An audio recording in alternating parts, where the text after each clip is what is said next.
Olá, sejam bem-vindos, bem-vindas a mais um ItaúsaCast, o nosso bate-papo mensal sobre os principais eventos e assuntos da holding e das nossas empresas investidas.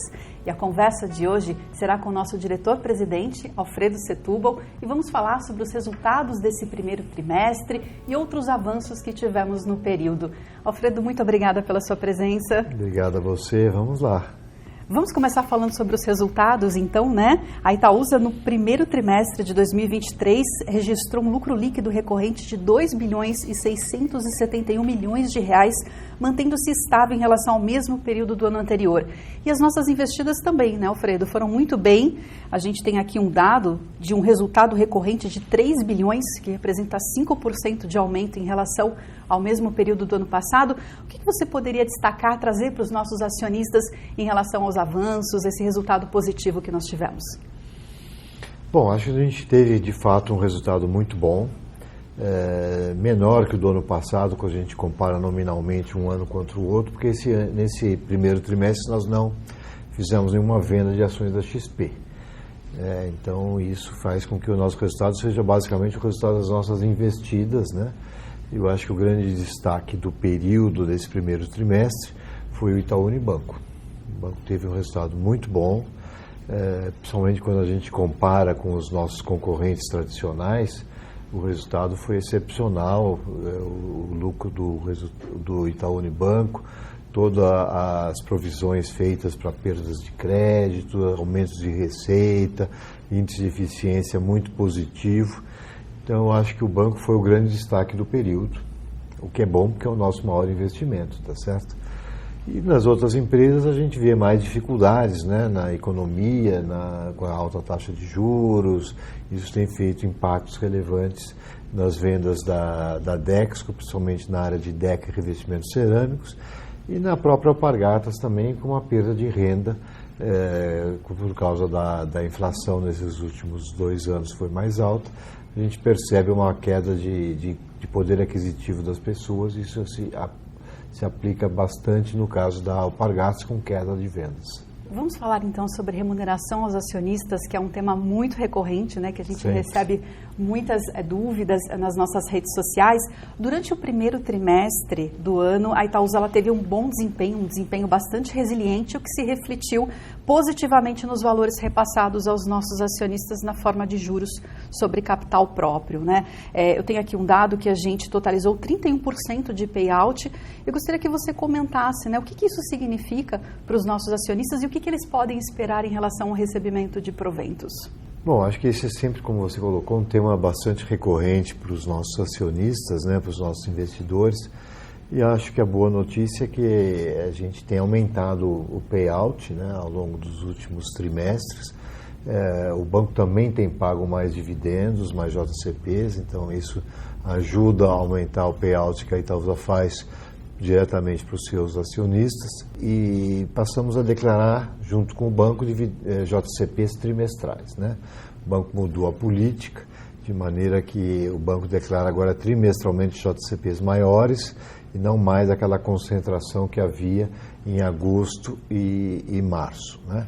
Então, com isso, a gente vai declarando ao longo do ano resultados melhores, JCPs maiores, e isso faz com que o nosso payout vá aumentando também ao longo desse período. Então, é uma boa notícia. Acho que a gente vai, como eu tenho falado nos últimos trimestres, a gente vai aos pouquinhos retomando o nível de payout que a gente historicamente teve, que é uma distribuição de 35% a 40% do lucro da Itaúsa. Perfeito, uma ótima notícia para os nossos acionistas. E eu gostaria de compartilhar agora um pouco dos avanços que nós também tivemos nesse primeiro trimestre, né? A Itaúsa passou a ter 4 membros independentes no seu conselho de administração, que representa 44% da sua composição. O comitê de auditoria também passou a ser estatutário, e também tivemos a aprovação de um novo plano de incentivos de longo prazo. Além disso, nós divulgamos o nosso relato integrado, que desde já eu convido todos que não conferiram ainda esse documento, que acessem nos nossos canais, né, conheçam o nosso relato integrado, e deixar aqui para você, Alfredo, uma pergunta: qual a importância, né, desses avanços, do nosso relato integrado, né, da gente ter esse documento que mostra um pouco do nosso ano de 2022? São avanços relevantes na nossa governança. Eu acho que a gente vai procurando ficar cada vez mais perto, até à frente das melhores práticas de governança corporativa. Eu acho que você colocou aí as principais mudanças que a gente teve, né, ao nível do conselho e dos comitês. Então, eu acho que a gente vai evoluindo aos poucos de uma maneira bastante consistente. O relato integrado é um documento muito importante, é um documento que mostra como a Itaúsa atua, como ela funciona do ponto de vista das suas operações, das suas comissões, dos seus comitês, a maneira que a gente olha os nossos investimentos, quais são os critérios que a gente procura analisar quando a gente faz um investimento novo. Enfim, é um documento bastante completo, ele não é um documento muito extenso, ele é muito agradável do ponto de vista de leitura, do ponto de vista gráfico, uma linguagem bastante fácil para o investidor que queira aprofundar mais seu conhecimento sobre as nossas atuações no dia a dia da companhia. Perfeito.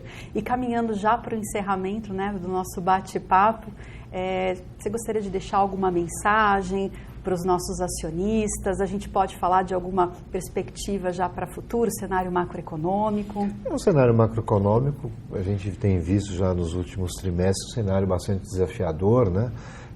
Com inflação, com taxas de juros elevadas.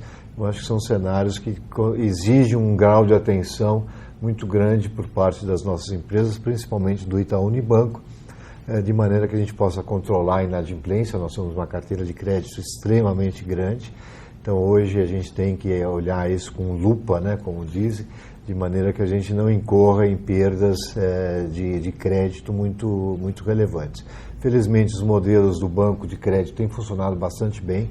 A gente tem tido um nível de inadimplência estável aí ao longo dos últimos trimestres, o que é bom dentro da conjuntura mais difícil que a gente está vivendo no país e também no exterior, né? Então, acho que vamos continuar bastante cautelosos nos nossos investimentos, no acompanhamento das nossas empresas investidas, de maneira que a gente possa continuar apresentando resultados recorrentes bastante sólidos. Muito obrigada, Alfredo, pela sua presença. Eu tenho certeza que foi uma conversa muito esclarecedora, né, a respeito dos nossos resultados, dos avanços da Itaúsa. E agradeço a vocês que nos acompanharam até aqui. Convido para continuarem nos seguindo nas nossas redes sociais, nos nossos perfis oficiais, assinarem a nossa newsletter, @Itaúsa, para receber conteúdo diretamente no seu e-mail. E nos vemos na próxima. Até lá!